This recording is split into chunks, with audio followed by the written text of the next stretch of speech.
আসসালামু আলাইকুম বন্ধুরা, চলে আসলাম আরেকটি নতুন ভিডিও নিয়ে।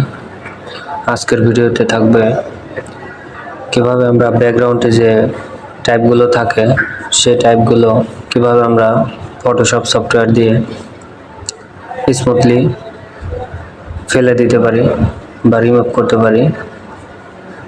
তো আমি প্রথমে লেখাটিকে আমি সিলেক্ট করে নেব।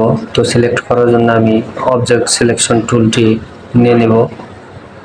অবজেক্ট সিলেকশন টুলটি নিয়ে আমি এখানে এটিকে টান দিয়ে ড্র্যাগ করে টেনে ধরে আমি এটিকে সিলেক্ট করে নেব। সিলেক্ট করার পরে আমি এটিকে একটু এক্সপান্ড করে সিলেক্টের যে মার্কগুলো একটু ওভার করে নেব। তো এই জন্য আমি চলে যাব সিলেক্টে, এরপর মডিফাই, এক্সপান্ডে গিয়ে আমি এখানে 5 অথবা 6 করে দেবো। 5 করে দিলাম আমি।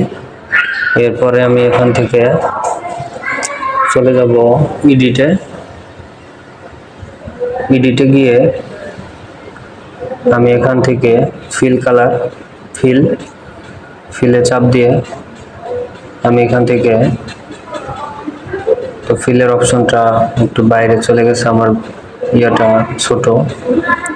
তো ফিলে চাপ দিয়ে আমি এখানে কন্টেন্ট এওয়ার এখানে দিয়ে আমি ওকে করে দেওয়ার পর ডিসিলেক্ট করে দিলে দেখুন অনেক সুন্দর হয়ে গেছে। তো এভাবে আমরা ব্যাকগ্রাউন্ডের যে লেখাগুলো আছে সেগুলো আমরা রিমুভ করতে পারি। তো ভিডিওটি ভালো লাগলে সবাই মেনশন করবেন। আল্লাহ হাফেজ।